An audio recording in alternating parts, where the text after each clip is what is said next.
It's time for your SportsEdge.com Sideline Report with Todd Griffin. Talking sports and more here on 1580, 103.3 WPKY and worldwide at WPKYonline.com. Here's your host, Todd Griffin. Good morning, everyone, from 1035 West Main Street in Princeton. We're live in the WPKY studios this morning with the Sideline Report, and we're joined this morning by Caldwell County baseball coach Bradley Stallins and WPKY sportscaster Bob Hayes. So, good crowded studio this morning. Good morning, gentlemen. How's it going? Good. Hey, Todd. Good morning to you. Lots of sports going on. First of all, Bradley, your baseball schedule is out, and looks like a good lineup this year. And man, the baseball season will be here before you know it. It will. It will. You know, and hurry up and get here with this weather we're having, right? But no, it's supposed to warm up though. Correct. Baseball weather, no That's less. right. That's right. But yes, we're looking forward to this season. The 18th of March, I believe, the first home game against Crittenden County, the regular season opener. A couple of scrimmages coming up before then. How's things going as far as getting ready for the season? You know, we're having open workouts, and we've had a good turnout for that. You know, the majority, if not all, of our returning players, except for those that are involved in our winter sports, and our winter sports are having pretty good seasons too. So, but anyway, yeah, we've had a really good turnout for that, and we're looking forward to it. How did you end up with McLean County and Union County as your scrimmages? You know, it was one of those deals where, scrimmages in baseball can be a little fickle because, from one year to the next it changes so much. And, it was just one of those deals where it worked out. We kind of owed McLean County a game, and we couldn't figure out a game to go to them because our weekends, they had already had – the weekends they had were the weekends we had somebody, and vice versa. So we just decided, hey, look, we'll come to a scrimmage to your place. We owe you one. So we're going to go up their place for a scrimmage. And then Union's going to come here for kind of the same reasons. We've usually always done a home and away with Union. And for whatever reason, we just couldn't get a common date for that second game. So we're going to do our home scrimmage will be here against them. Now, am I right, this year is the regional tournament at Union County? I'm not 100% sure on that, and it changes so many daggum times between here and there. Who knows? But Was it not at Union last year, and they moved it because they didn't have adequate seating? Or that was last year or the year before. I can't remember which year. I know they've been doing a lot of work up that way to get to where you're supposed to be now. It seems like the specifications change every year to host a regional tournament. So the last I heard, they were trying to get to that point, and I think if they go in the rotation correctly, it would be that district's time to host it. But now I don't. Who knows? So we'll just have to see. I think I would rather go to Union County than have to go to Henderson County every time it's up that way. No kidding. Yes. No basketball for the Caldwell County teams tonight, but Bob, a big doubleheader coming up on Friday with Madisonville North Hopkins out here. We definitely will be challenged tomorrow night, both ladies and men, especially the men. We lost over there a couple, 3 weeks ago, and really I think we are playing much better, much looser, much more focused now, and I'm looking forward to that rematch. And I think with the lineup change that we've had happen with Cole Smiley being in the middle now to start the game, they won't wear us out with their big 6'8", 6'9" kid who took over the game early last time in Madisonville and got them out to a 15, 16-point lead, and we kept it there most of the night, but we could make any dent or any inroad into that lead. Looks like Madisonville already has the number 1 seed sewn up, but that number 2 seed could be big for Caldwell County. Not a lot of difference between 2 and 3, just who wears the home uniform that game. But if you look back at last season, Caldwell's girls actually won the district championship as a number 3 seed. Well, anything can happen, and I'm not sure. The girls, obviously, I think are more wide open again this year as it was last year. And if you play well in that last week of the season and take that into the district playoff, you're going to have be hard to beat.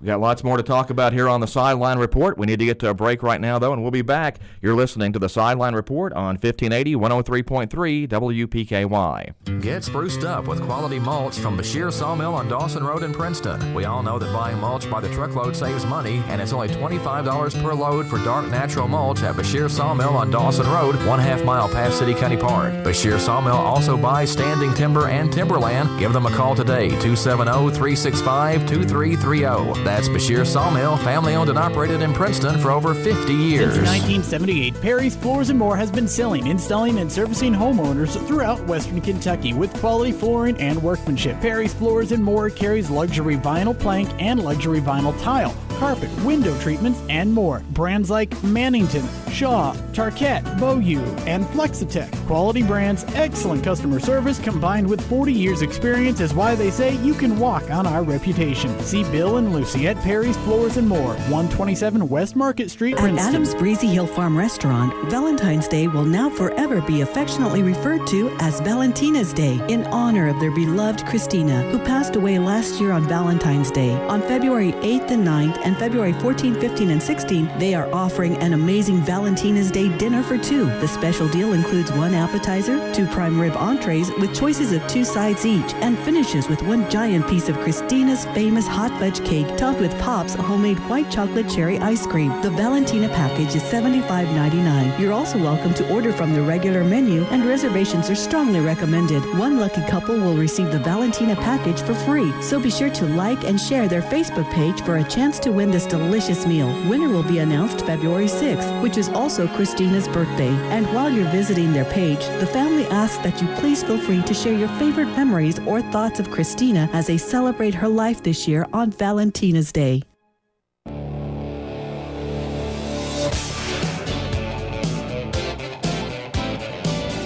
We're back on the Sideline Report on 1580, 103.3 WPKY. Good morning, everyone. Bradley Stallins, Caldwell County's head baseball coach, is in the studio with us this morning, along with Bob Hayes of WPKY. Glad to have both of them with us. And we were just sitting here talking about the weather and how fickle it can be, especially in the spring when you're trying to get baseball and softball games played. I can remember a time, and this has been probably 10 or 15 years ago, maybe more. I left the house one morning in short sleeves and a pair of shorts. By the time I got to the baseball game that afternoon, we actually had sleet, a little snow, and I think the temperatures dropped back into the 30s before the game was over. Yeah. So this time of year, you always have to throw everything into your vehicle because you never know what the weather's going to be. And being a coach is one of those things where you try to prepare your first year players for it, and you just can't because they just quite don't understand, And we tell them, put everything you can that first week in your bags because you're going to need it by the time the night's over. So. Well, and you don't even know, like I said, at lunchtime the weather can be one way, and by the time you get to the ballpark at 4:30, 5 o'clock, it's a completely different weather pattern. Right, and it can shift on the wind. I mean, the wind starts blowing, if it's blowing out of the west. Oh. And our kids, they always, the wind's never blowing out here. It's never, at home. And, all the old-timers out there listening know exactly what I'm getting ready to say. And I turn them and say, you don't want the wind blowing out here because it's going to come dead out of the north, and it's going to be rough. So you don't want the wind blowing out. That's right. So I mentioned the baseball schedule is out. It's actually up on yoursportsedge.com if you want to go check that out. And got a lot of play on yoursportsedge.com. It was one of the top 3 stories for a day or two there. And I told everybody, I said, that just shows you how much everybody in Caldwell County likes their baseball. Right. We've had great support for many years, ever since I've been the coach and even before that. I say it time and time again when I come on here, you can't ask for a better community to support and love your young people. And, it comes in a lot of various forms. It comes with money, but it also comes with your support, with the kids knowing, when they walk by and somebody says, hey, you had a good night or whatever. And, it's just great to be part of this community, and again, just thank for everybody that does do that. What are you guys working on now, and how much off-season workouts can you get in? We've been going to about 3, 4, maybe 4 days a week sometimes, just depends on what it is, but really right now our focus has been our pitching staff and getting their arms, kind of ready to go as much as you can in the gym. You can't do long toss and stuff like that, but you can do workouts and that kind of stuff. And also, we've been working on a lot of swing stuff and hitting and timing and that kind of thing. But those have been our 2 primary focuses. In the next week or 2, we're going to hit it pretty hard on our defensive stuff. So. Have you been able to get most everybody there? I know there's a few guys on the basketball team that play, but most of our returners have been there. I guess I would say all of our returners have been there, except for the few that we have playing basketball and then 1 or 2 wrestling. But and that's just the nature of the beast that it is a small school, and that's okay. We know that, and so. What are you guys trying to build toward this year? We've had a lot of success the last several years. I think it's 4 straight years of over 20 wins, and 6 out of the last 7 years. 20-plus wins, regional championships in 2016 and 2017. The bar has been set pretty high, but you also graduated a pretty significant class of seniors last year. We did. We graduated 6 seniors, and we were talking those six. I think 5 of them started at least some as 8th graders. Yeah. And I think 5 of the 6 started as freshmen pretty much from then on out. And then their sophomore years, all 6 of them started at some way, shape, form, or fashion. So, that's a lot. We were sitting down looking, and it's pretty impressive what we have to replace as far as innings and at-bats. But, we've also got a good nucleus back. We've got a good nucleus back. We've got a lot of kids coming back that have a lot of at-bats in pressure situations, a lot of games on the mound in pressure situations. And I think, one of the things that I've talked to some of these seniors about and some of the returning players is, I wouldn't say that anybody around here, but, most people, they've said, well, y'all had a great run, yada, yada, yada. Well, let's go shock them. Let's see what we can do, and I've always relished the role of an underdog. And that's kind of always been our role around here anyway. Yeah.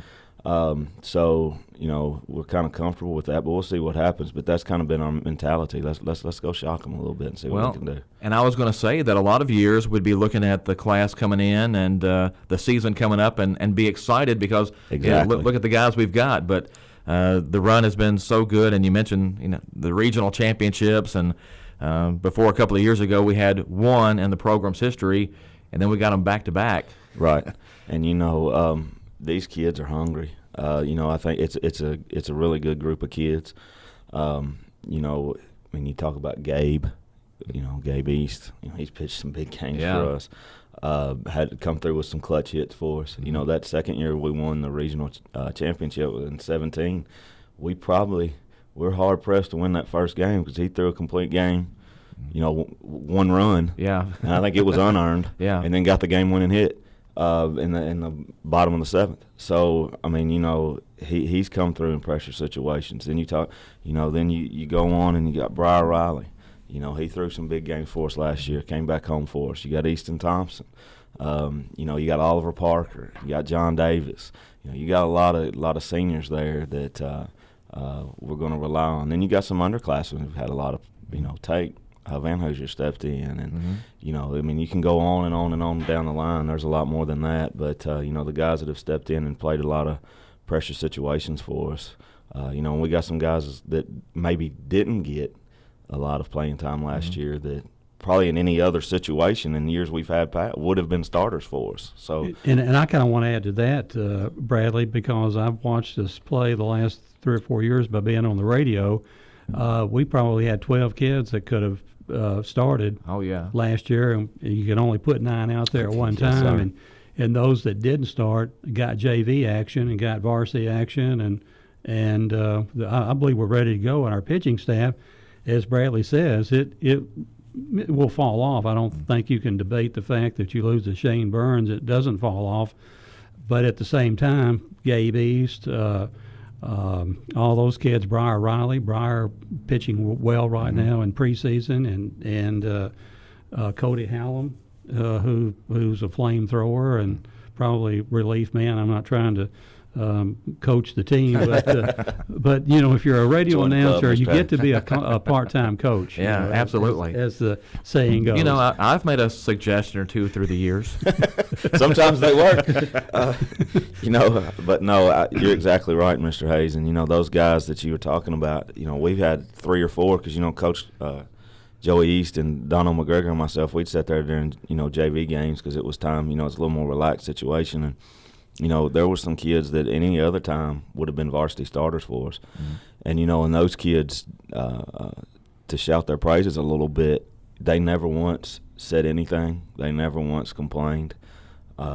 They did what their role was and fulfilled it on the team, and I think that's going to show this year. There's a lot of places where I don't, behind the plate, putting, going into the season, you got to think, probably Easton Thompson will be there. And, last year, any other team, he would have been your starter as catcher. And, toward the year, he started catching several games for us there a little bit. And, knock on wood, cross your fingers, whatever you want to say, he doesn't get hurt. If he stays healthy, we won't miss a beat behind the plate as far as receiving and defensive catching. He's as solid as they come.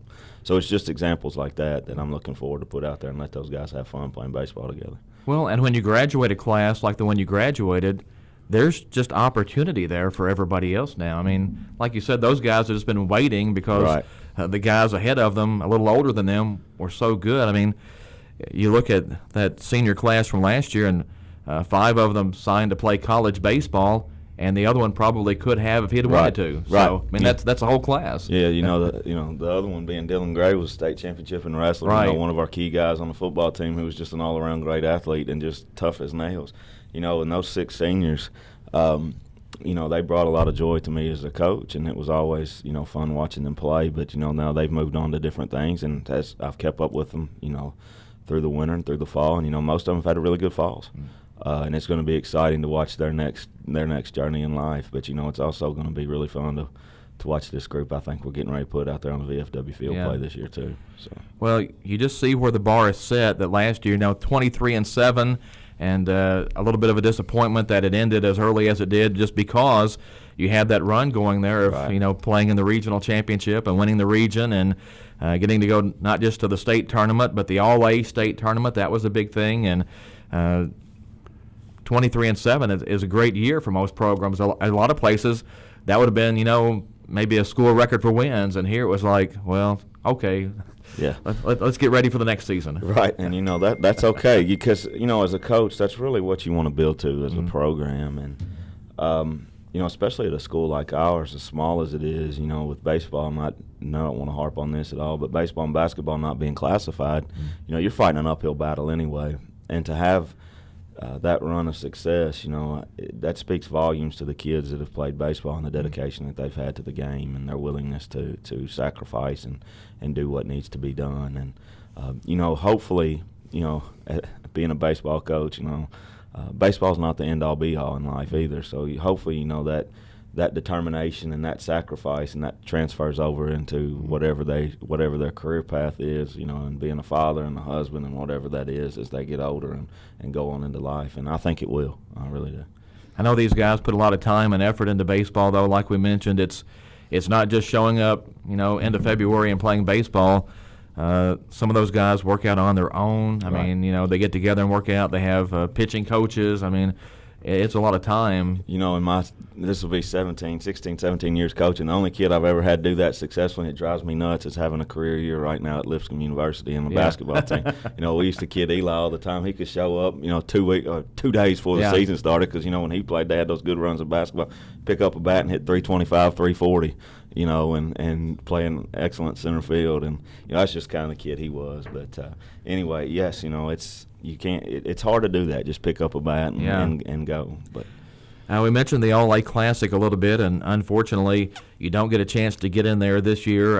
Caldwell County is a little bit too big, and unfortunately also the Kentucky 2A championships have arrived, but they don't have baseball going yet, so kind of leaves you a little empty in the middle of the schedule there. It does, and I know I was listening to the day. I think I listened to the podcast or whatever the technical terminology is, you have when y'all put up on the site, but I think it was you and Mr. Patton, I think, from the Henderson paper. Y'all were Kevin, talking about the differences in the pros and cons of playing in the All-A, now the 2A. And, that's real, and it's real in baseball too, because the year we went all the way to the finals. We were on a bus ride coming back, and the kids were just, they were great, and they were down from, not winning the thing. But at the same time, Dono and Joey and I were looking at each other going, oh, my gosh, what are we going to do about pitching for the next? I mean, we were depleted. Oh, yeah, you guys we were thought, shot for a here week. we are, made this run. You're sitting there as a coach, and you worry about every bad scenario running through your head. I remember that game right after that Union County game. And we thought, what are we going to do? Because, you didn't want that negative. We were 2 weeks out from the regional tournament, and so with that, you really didn't want that carrying in. And those kids' defenses, man, they bounce back. And they really use that as, one of the things we asked them, do you want to get back here? And every one of them said yes, and by golly, they knuckled down, and we got back there. So, those trips to Lexington were fun. I mean, they that were was a blast. And there were a lot of Caldwell County people there. I mean, the crowd support was awesome, and the year we made it to the championship game of the All-A Classic, all those games were close. They were all one-run games. Yeah. Every one of them was run. The championship game, how many innings did it go? Was it 10, 9? A bunch. I think it was 9. Are you referring to the game about the bad call? Well, I was going to get to that. I was biting my tongue, Mr. Hayes. I was trying to be tactful. I was going to get to that, Caldwell County should almost have a banner hung someplace that says Class A state champions, in quotes, since we did everything but win that game. And there were a couple of screwy calls in that game that, both went the other way.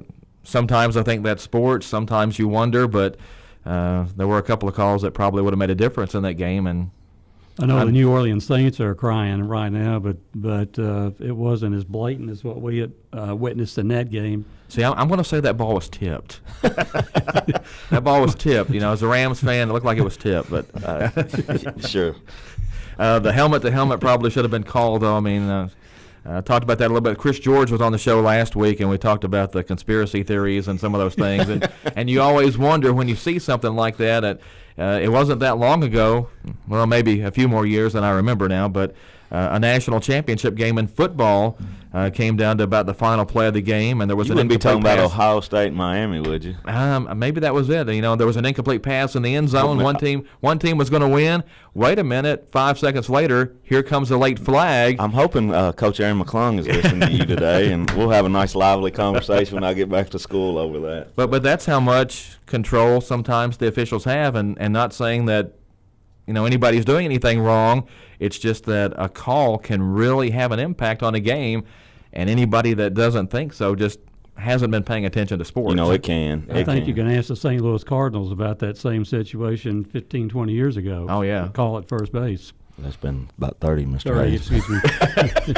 I was going to go with the 10 or 15. Still when you get mad at That's everybody. right. But yes, it can. And, as a coach, it's hard because your emotions want to take over, and sometimes they do take over. But at the same time, by golly, those officials are human too. And, it's I will never believe that they're out there to mess you over or screw you over. They're doing it because they love to do it. And, it's not like they're getting paid a lot in high school sports to do that job anyway. And, officiating is such a thankless job.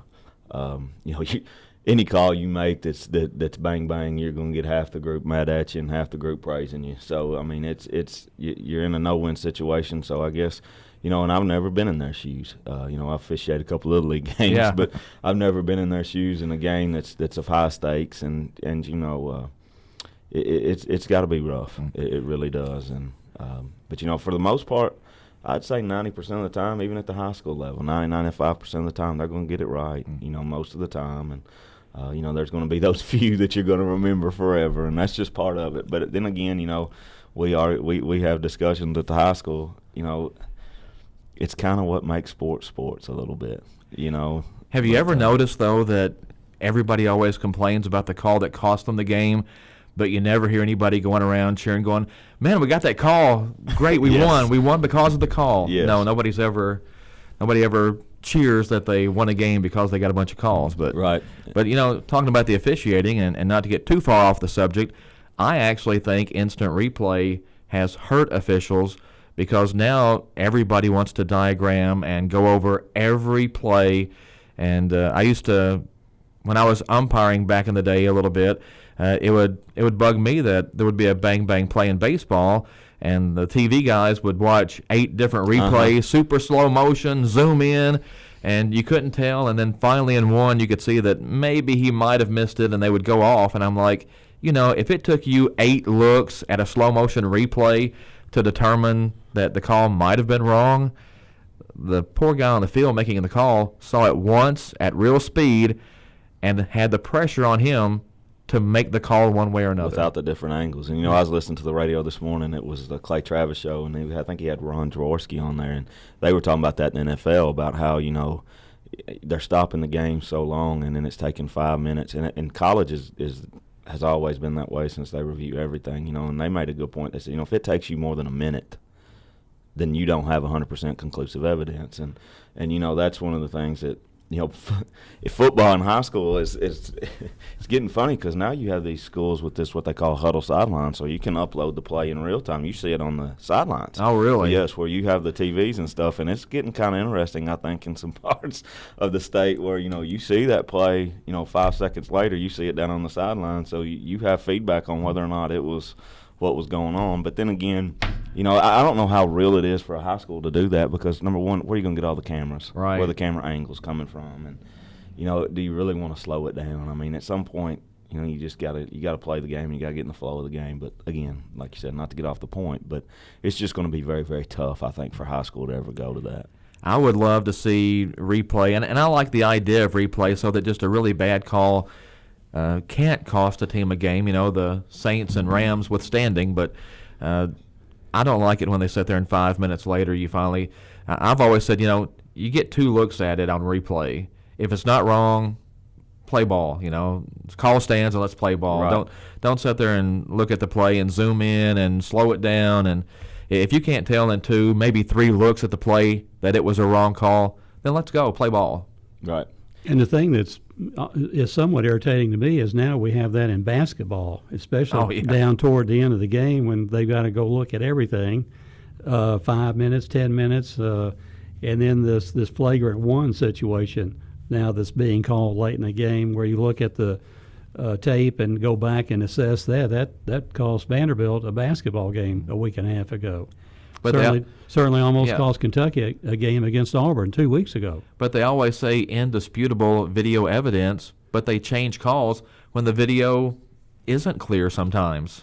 Right. It's not subjective. I think if you go to the video, it's either a wrong call or you stay with it. You don't get real picky about it. Well, let's leave the officiating to the officials. There you go. And go on, because we'll Spoken never like an official. We'll never change their mind. That's correct. That is very, very correct, Mr. Hayes.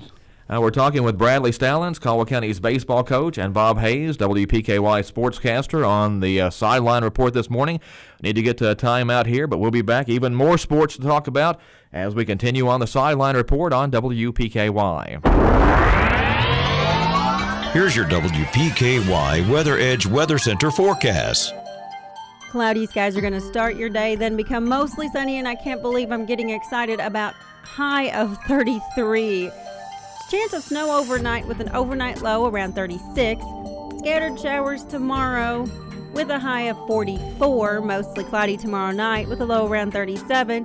We're going to see a lot of sun on Saturday and a high of 58. Again, mostly cloudy this morning, gradually getting sunnier, and a high of 33 today. Your WPKY Weather Edge Weather Center forecast is brought to you by Black Patch Grill.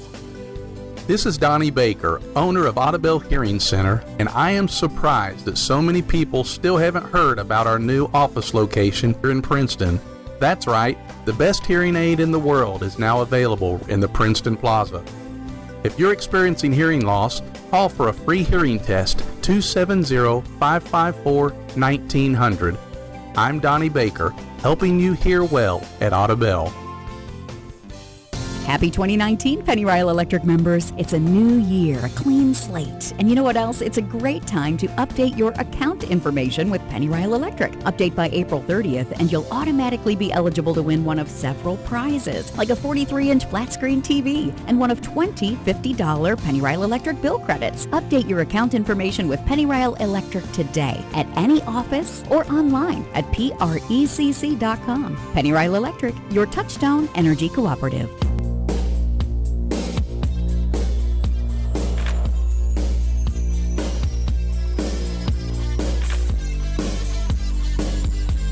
Back on the Sideline Report on a Thursday morning on 1580, 103.3 WPKY.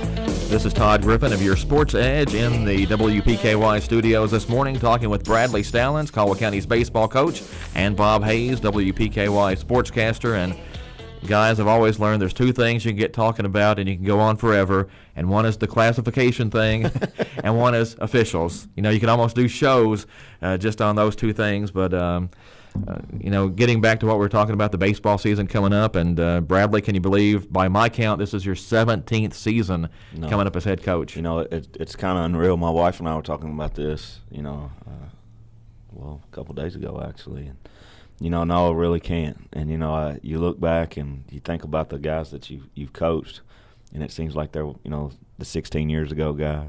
Yeah. And it seems like they graduated 2 years ago. you know, and now a lot of those have their own families and are married, you know, Joe Van Hoosen. If I get to naming names, I won't get them all, but, you know, you got, you know, that group and Donovan Dame and, you know, Andrew Kirk and that whole bunch right in there, Corey Williamson. You got all those guys that played for you, and now it seemed like they graduated 2 years ago, and now they've got families of their own, and I think some of their kids are already going to kindergarten and first grade. So, no, it doesn't seem real, and but it's been fun. It's been an unbelievable fun journey, and you know that's one thing I always tell those guys. No matter what the W's and L's say at the end of the year, you know the memories are always things that coaches take with us, and you know there's nobody that can take those from us, and you know we'll have those when they put us 6 foot under, and that's the things that I'll cherish for the rest of my life. I can remember a time, because I've seen a lot of those games, and you know, just trying to hope to win a district championship or put yourself in position to get to the district championship game.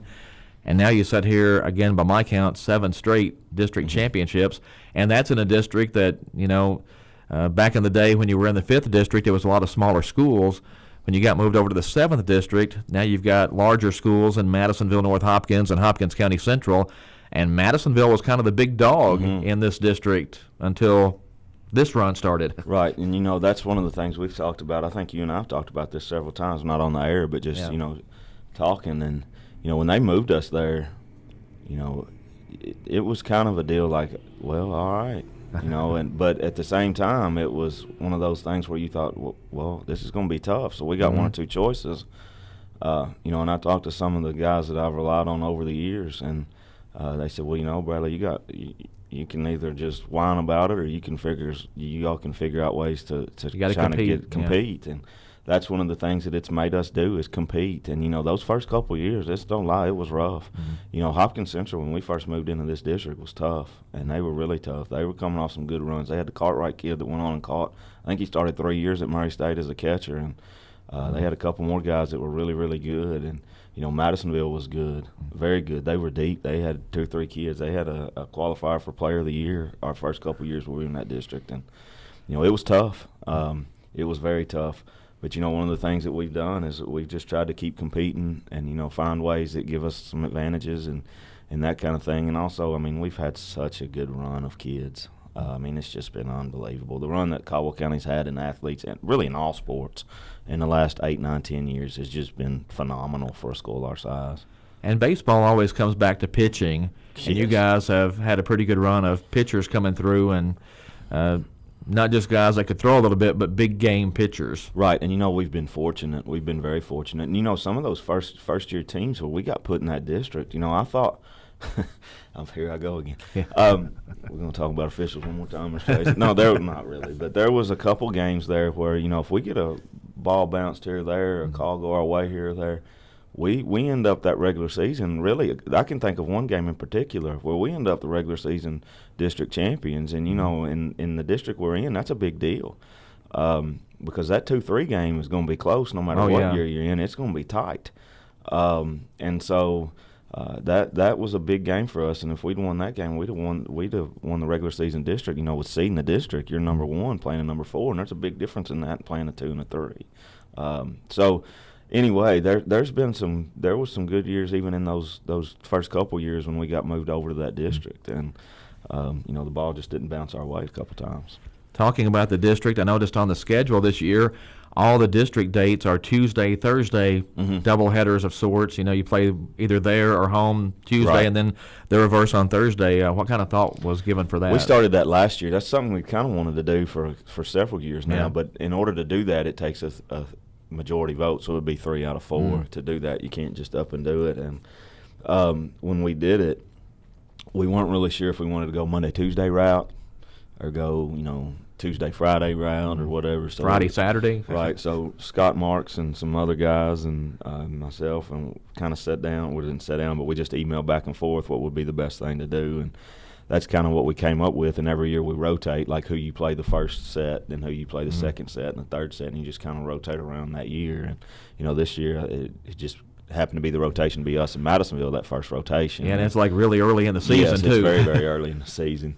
Madisonville stacks up to be a better team this year than they have had the last 3 or 4 years. This is probably the best team they've had in a while, and you know, Coach Marks and Coach Patton and those guys over there, they do a very good job with those kids, and they're going to have a really good team. They've got kind of what we had 2 years ago. They've got most of their young kids are now matured and they've had a lot of experience, and they're going to be pretty good. They've got one really, really good catcher, Josh Hogart, and he's I don't think we got him out last year, and he's just a junior.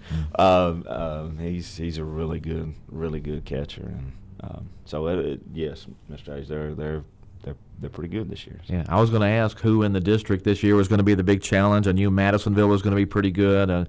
Hopkins Central always seems like they have a couple of kids they can run out there and pitch and just cause you fits. Even if their record's not great, they seem to cause you some problems. Yes, and Hopkins Central, they've got a good tradition of baseball. Early on when they formed, and they've got some kids over there that know how to play the game. But like you said, they've always got that one or two guy that seems to be a flipper, who just causes you unbelievable fits. And it seems to catch us at the right time sometimes over the years. And I think that was the word on you guys a couple of years ago, that throw somebody out there that throws hard and the Tigers would rip him, but throw a little left-hander out there who couldn't break glass with his fastball, and it seemed like we struggled. And it seemed like every time we played somebody good, that's who they pitched. That's right. And, I always joke with the kids, I said, and as a coach and as a player, you all know this, you've watched enough baseball, that's completely mental. Mm-hmm. And as a coach, you're sitting out there in the third base box, and I said, this is why I have no hair anymore.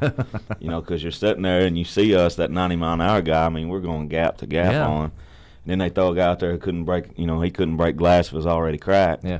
And, our heads are rolling, and we're just eyes are that big, and it's got to look like as my dad said, a watermelon coming in there. But it's completely mental, and it's one of the I think it's one of the things that makes this game so great, and but at the same time, you have to make those adjustments, and that's the thing I love about this game. And even then, when that's going on, then there's other things. Can you execute your bunts? Right. Can you execute on the base pass? Can you put pressure on them on the base? There's so much to this game that we love, and it's just it's frustrating as a coach, but at the same time, it's joyful as a coach to watch. Well, baseball can be a little fickle at times, but I think that's why we all love it so much. And you mentioned sometimes it comes down to a bounce, sometimes it comes down to a call, just a play made or a play missed. One little thing in baseball can completely change the outcome of a game. And Coach Boyd, Carol Boyd and I, when I first started coaching, we would sit and talk for a long time. You mentioned about pitching. High school baseball is so much about pitching because of the matchups you have, and every level is about pitching. Every level is about, but it seems like when you move up, that disparity, kind of shrinks a little bit. So high school baseball is so much about pitching, and like you said, you can run a guy out there, and that day that team, they ain't got a shot. Sorry about your luck, but you just don't have a shot. There's nothing you're going to be able to do much. There's other days where going into it, look, we're going to have to do something here. We're going to have to shake it up a little bit. Got to score some runs. Right. So there's that pitching aspect of it is so big in high school. So. But that's the thing about baseball. It doesn't matter if you win 12-11 or 1-0. Each game is sort of its own, entity, and you just have to figure it out that day. Right. And it's like I said, it's so much about matchups, and Coach Johnson, Mike Johnson, and I taught when he was still coaching at Marshall, and it was so true. We talking about different teams. We bounce ideas off of each other a lot, and he's always kind of been one of the guys I've looked up to. And, that's one of the things he said about McCracken County. When they consolidated and they've had a great run, he said, your 1 and their 1 are equal.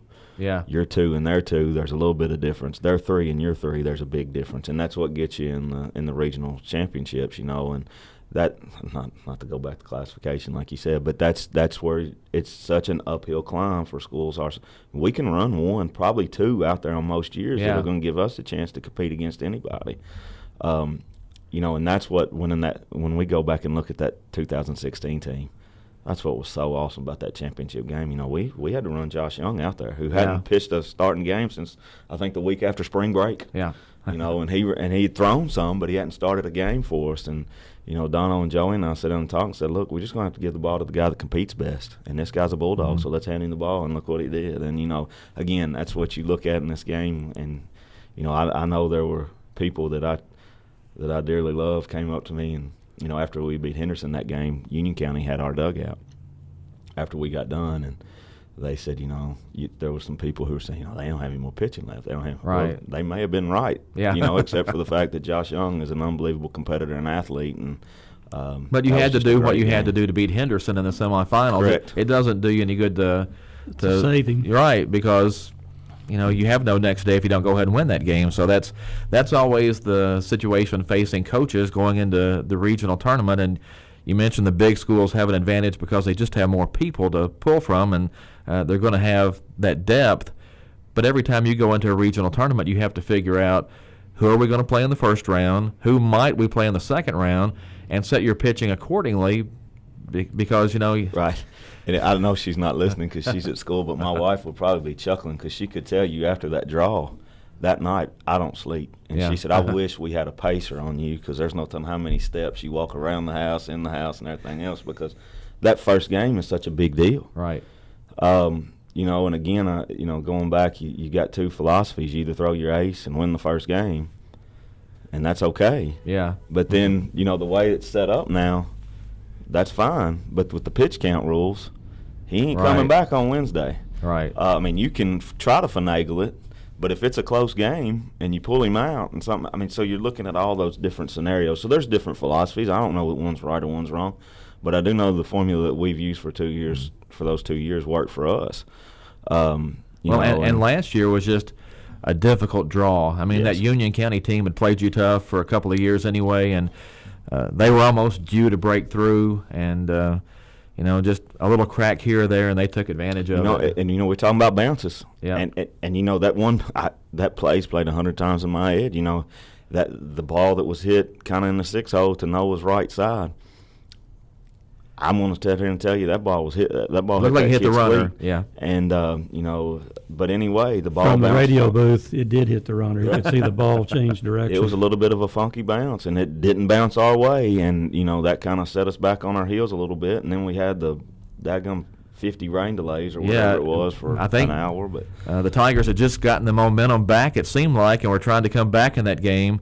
And then what do we have? An hour delay because of the weather, and just seemed like everything was going against you. Right, and it just didn't bounce our way. That for whatever reason, and but anyway, that's just the fickleness, like you were saying, of the game. So. Well, go back a couple of years ago. I think you mentioned it earlier. That University Heights game in the first round of the regional tournament, and you're down 1-0 the whole day. And you're sitting there thinking, we're running out of outs here. Right. And it wasn't until the 7th inning that we finally broke through and got the run to tie the game. And that was because a kid in left field kind of misplayed the ball for UHA. If he makes a great play there and makes that play, University Heights maybe pulls that game out. Unbelievable upset out. And, our kids still laugh at me about that one because we were on the bus going down there, and, these – growing up, no buses had radios on them when we were going. But now the buses we took to that game had a radio on it, so we were listening to the Christian County, and I think it was a Union County game. It was before us, and I think Union County pulled off the upset, and our kids went to cheering, and I stood up and kind of calmed them down a little bit. They still laugh about what I told them. I said, it doesn't make a bit of difference what that game is. We've got a game to go, and I think it rocked them a little bit, and. We had beaten UHA pretty handily in the year, but we knew who they were going to throw at us. And it's always different in the postseason, right? And so it's a complete, like you said, those matchups, and it's a completely different thing. And luckily that day the ball did bounce our way. Yeah. And also luckily that day we had somebody to put on the bases who could run a little bit. Dylan Cavanaugh. I don't think I could have held. I believe I could have held up a steel wall, Mr. Hayes, and he's going to try to run. He was going to score on that one, no matter what happened. And well, I don't think he looked at the third base coach. I don't think he did either. He was going to score on that, and that's another. Again, that's another one of those memories that you'll take forever, and those guys will always talk about. So. That was one heck of a run, though. Just going back and looking at the back-to-back regional championships and. The players that came through and what those guys are doing now. And like you said, 2019 is a new season and got the schedule right here in front of us coming up. First game of the regular season is March 18th. And, you wait all winter for baseball season to get here, and then it's on top of you before you know it sometimes. It is. And, it comes quick and it goes quick. That's one of the things, coaching football all those years, it goes quick too. But football's such a routine. You know exactly what you're going to do on Monday. You know what's coming to. It's such a routine. Baseball, there is no routine. I mean, you've got games scheduled, but it may be sleeting and snowing one day, and the next day be 60, and the next day be a monsoon, and there's no routine. Kind of like this week, That's right. Yeah, this is about how it's going to be, and just like we were talking, the last couple of years, our roughest part of winter has been the first part of March. Yeah. So who knows what's going to happen? But we're looking forward to it. All right, we need to get to another break on the show. Bradley Stallins, Caldwell County baseball coach, and Bob Hayes, WPKY sportscaster, are in the studio with us this morning. More to come on the Sideline Report right after this. Here's your WPKY Weather Edge Weather Center forecast. Cloudy skies are going to start your day, then become mostly sunny, and I can't believe I'm getting excited about high of 33. Chance of snow overnight with an overnight low around 36. Scattered showers tomorrow with a high of 44. Mostly cloudy tomorrow night with a low around 37. We're going to see a lot of sun on Saturday and a high of 58. Again, mostly cloudy this morning, gradually getting sunnier, and a high of 33 today. Your WPKY Weather Edge Weather Center forecast is brought to you by Community Medical. You can always expect great things at Planters Bank. When we say expect great things, what we're really saying is Planters Bank is here to provide the financial services you need. Planters Bank believes in the strength of our community and is a full-service financial institution. Our employees have a true passion for helping our neighbors, and it shows. See Jake Pepper and the rest of the Planters Bank staff at 208 North Jefferson. Planters Bank, member FDIC and equal housing lender.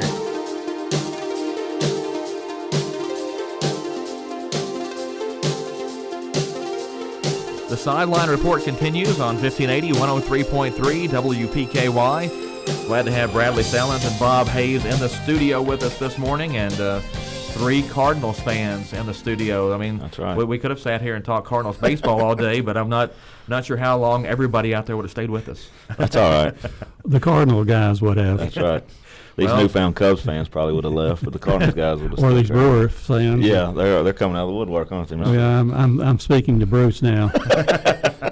I think he's been a long-time suffering Brewers fan, though. I think him and Mr. Dyer. Well, talking about Major League Baseball, what's going to happen with Harper and Machado? Are they ever going to sign with anybody? I don't know. I hope. Mr. Andrew Felker teaches beside me. He's a big-time Cubs fan, and in his defense, he's been a long-time suffering Cubs fan, too. I said, buddy, I hope you sign both of them, and I hope they run you into the ground. That's what I hope happens. But anyway, no, I don't know. I'd like to have the dilemma of deciding who I'm going to sign with for $300 million, but... Well, I wonder if maybe the money just isn't there anymore. I was reading something last night that said that a lot of these teams are getting scared of those long contracts, the 10-year contracts like maybe Albert Pujols got, that I don't think there was any way possible for him to live up to the contract that he signed with the Angels. I hate it that he didn't stay with the Cardinals forever. I still hate it to this day, wish he was a Cardinal, but you start looking at these guys and the money they're asking for, and I just don't know what teams can pay those prices anymore. And baseball has changed so much because of the sabermetrics deal. And, look at the Dodgers this past year. They have 3 guys that started, regularly for them. The rest of their lineup was interchangeable based on if you had a righty, lefty, or whatever. So the Major League game has just changed so much. But, I'm like you. Pujols will always be a Cardinal to me.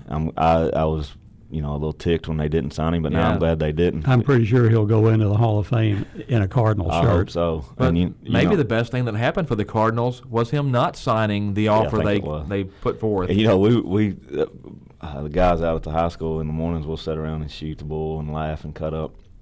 But I think some of these guys need to look at signing the Bobby Bonilla contract. I think he's still getting paid by the Mets till about 2025, isn't he? So they need to look at whatever he did is phenomenal. So they need to look at signing him. But I think he'll probably come out and hit a home run. His first time at bat, being 45 or whatever. I think that's scaring teams off, though. Those kind of contracts where they're just paying forever, and you're paying guys well into their 30s, and you're paying them like they're in their prime at 26, 27, 28, and typically, And correct me if I'm wrong, isn't that kind of what the Cardinals were going to do with Pujols? Backload it and pay him, even after he had retired a little bit, kind of backload the deal. And, the thing I think that upset me is he was this generation's Stan Musial. Oh, yeah. He would have retired as the face and the franchise of the Cardinals, maybe forever, because, Musial had been so long ago that, people my age, the only thing we saw on that was those HBO documentaries of Musial when they brought him to the park and, had him out. But yeah, Musial and Bob Gibson and those true Redbirds, if you will. I mean, there's only a select few guys that can get into that class, and I think Pujols, had he stayed a Cardinal and been anywhere near as productive as he was, I don't think he was going to continue to put up those crazy numbers he was putting up. But if he had continued to stay a Cardinal and been productive, I mean, he would have been right there with Stan the Man in Cardinal lore. He would have owned the city. Yeah. I mean, from this point forward, I mean, he probably would, especially after Mr. Musial passed away. Pujols would have owned the city, and I think he still does his fundraisers there in St. Louis. He his does a lot. Foundation and stuff there. So, I mean, even then, he was just so beloved and really came out of nowhere. I mean, he rocketed up. So. And the irony is the Angels play in St. Louis this season. Finally. So finally, he's going to get a raucous standing ovation. Yeah, you would think so. I would hope so. But the Harper and Machado things, I don't think those guys have a clue as to what team they want to go with. I think they're less decided now than they were a month and a half ago. Well, the big internet rumor yesterday was that Harper had a deal worked out with the Phillies, but that turned out to be fake. And so now who knows? And so much of that is such gamesmanship by the agents. Look at the deal, and I know this is completely apples to oranges, but look at the deal with Anthony Davis and the. And now he wants out. So it's so much gamesmanship, and you hear the old timers talk about you signed the contract, you stayed with the contract, and back in the day, I guess that's true because the organizations had so much power over you. Now with free agency and stuff, it's just flipped the market. To show you how much times have changed, there was actually a year where Stan Musial went to the Cardinals brass and wanted less money because he had a bad year by his standards. I don't think you could ever see a guy go in now and say, you know what, lower my contract, I'm not playing up to what we agreed to. Was it A-Rod that was going to take less money to go to the Red Sox? And I'm not sure the Players Association would let anybody do that. I think they did. Didn't they come in and say, no, you can't? I think they did come in and say, no, you can't do that. You can't take less money. You're going to have to. And I think that's one of the things. I may have the teams mixed up, but I'm pretty sure that's what happened. So. But when you look at Harper and Machado, and the Cardinals kind of let it out that they were no longer in the mix, but I don't know if I completely believe that, because I think if those guys, either one of them became available at the right price, the Cardinals might jump back into that. I think the Cardinals might be more interested in Harper than Machado, because I think we've got a decent shortstop and Matt Carpenter at third base. Right. I don't know where else he could play. I wish we'd scrap both of them and go after that reliever from the closer. Kimbrel. Yeah. I wish we'd go after him. You put him and Miller in that back end of that bullpen coming out of there, and let's go with it. So that's kind of the trend of baseball going anyway. Was last year was in the bullpen. Well, St. Louis missed on several free agents the last few years, but got Goldschmidt, plugging him in at first base. There's a 6-time All-Star when he was with the Diamondbacks, and I think they think that's going to push them over the top. To me, though, if you could get one of these guys we mentioned and the price was right, it might make you the favorite in the National League. Probably would. I hope so. Yeah. I wouldn't complain. It's a lot of money, I know, but like I said, to me it looks like the money's not out there that these guys are asking for. And, they talked about Bryce Harper wanting 10 years, $300 million. Well, my first thoughts when I hear that are Red Sox, Yankees, and Dodgers. That's about it. Yeah, those are the only guys with that kind of money. Or you're going to go to a team where they pay you that, but then you have nothing with you. Right. So, I mean, at that point, you're looking at, okay, kind of like what A-Rod did when he went to the Rangers that time and signed that huge contract, and he kind of got stuck down there with nobody with him. But, yeah, I don't know that it's there or not, but, as a Cardinal fan, for the last couple of years it has been kind of frustrating because, as a fan you look, I mean, I don't know all the inner workings, but it looks like close. they have, and they've kind of tried to win on the cheap. Yeah. When they've had a couple, like you said, they've had a chance to get a few, and the one that I think that aggravates me the most as a Cardinal fan is when they didn't go after Max Scherzer. I mean, he's a St. Louis guy. He grew up a St. Louis fan, a Missouri kid, played at, I think, Missouri State. Or Missouri, may have been played at Missouri University. It was of Missouri. one of those two schools, for sure, yes. And I mean, he made it known he would. And the Cardinals, I don't even think even tipped their hat to him. And as a fan, that's kind of one of the things that's frustrating. So. Well, I can't let you guys get out of here before I get your Super Bowl picks. Super Bowl 53 coming up in Atlanta. Rams and Patriots. How do you see it going? I'm going to go first. I'm going to go with the Patriots. They've been there. I still think it's unbelievable what Tom Brady has done, and those receivers he throws to. He seems to light up in the fourth quarter, and the Rams, still a young football team, having not tasted this type of playoff success before. I just think you go with the ones who've been there. When this thing started, I don't watch NFL as much as I watch college, but I've said since it started, anybody but the Patriots. So I guess I'm a Rams fan on Sunday, but so I guess I'm pulling for the Rams. But before we go, I'd like to just say, first of all, to Coach Cook-Eco and Coach Thomas and Coach Walls, they're having a great season out there at the high school on winter sports, and we appreciate their efforts and the kids' efforts. On cold winter days, they're staying late and practicing, and they're not getting home, and the sacrifices they make, and we're all Tigers and we're all from Caldwell County, so we're all pulling for them as much as possible, and they're our kids too, and and baseball season will be here before we know it, but if we don't get those basketball kids back for a while, that'll be okay too, and we hope for the best for them. And to the guys and gals out there that support our programs, thank you very much. And it'd be hard pressed in today's time to have a high school athletic program like we have without the support of the community, and it's awesome to see, and we'd just like to say thank you. And before we wrap up,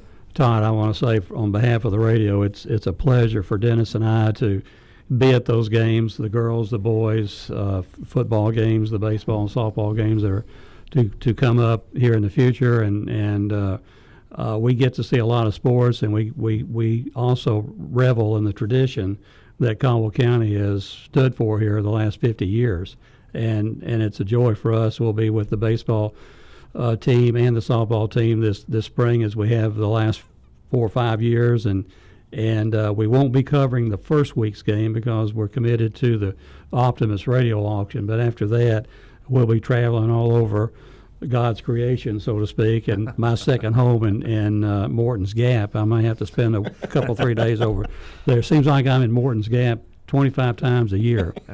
Need to buy a condo over there, Well, I'm looking for one. Looking at the basketball, the Tigers with their 14th win the other night, now 14-7. That has guaranteed them no worse than a 500 record this year, and I think they've got a shot at a 20-win season if things go well the next couple of weeks of the season. Lady Tigers now 10-11 with 6 games left in the regular season. 3 of those they probably should win. 3 are going to be tough, but not unwinnable. Correct, absolutely. And starting this Friday night, I think that's a toss-up game between the ladies of our Tigers and the Lady Maroons, and a good game coming up after that with the boys being tested. I think Madisonville and UHA are obviously the two top second region teams, and that's who we've got back to back. That's going to be a good run. Let's see what we got, I guess. I think we can play with Madisonville. I'm not sure about University Heights, but Mayfield goes into their home floor 2 weeks ago and beats them, so they definitely are beatable. Right. And the district tournament coming up just less than 3 weeks now.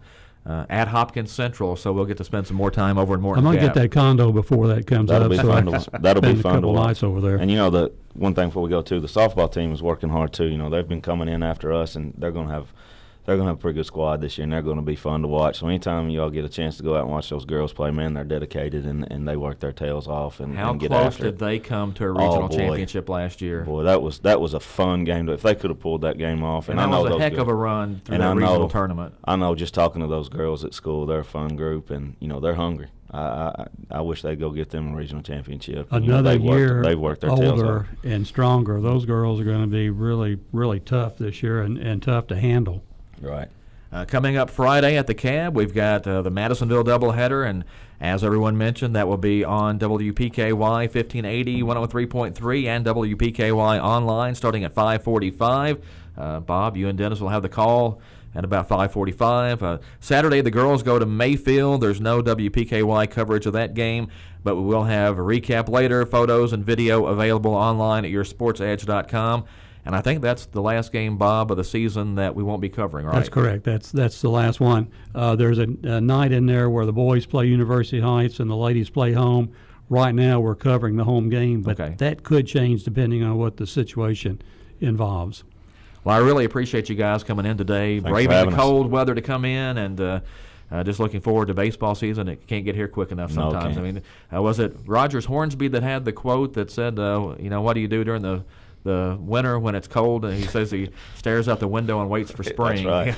That's right. So sometimes it kind of feels that way. And as Ernie Banks said, let's play too. Yeah. Well, thanks for having us, Todd, and we appreciate the radio. Todd. Yeah, thank you. That is Bob Hayes and Bradley Stallins. We appreciate them coming in this morning and joining us here on the Sideline Report on WPKY. That's going to wrap up our show for today. Thanks for listening. You've been listening to the Sideline Report on 1580 103.3 WPKY. Serving Caldwell County since 1950.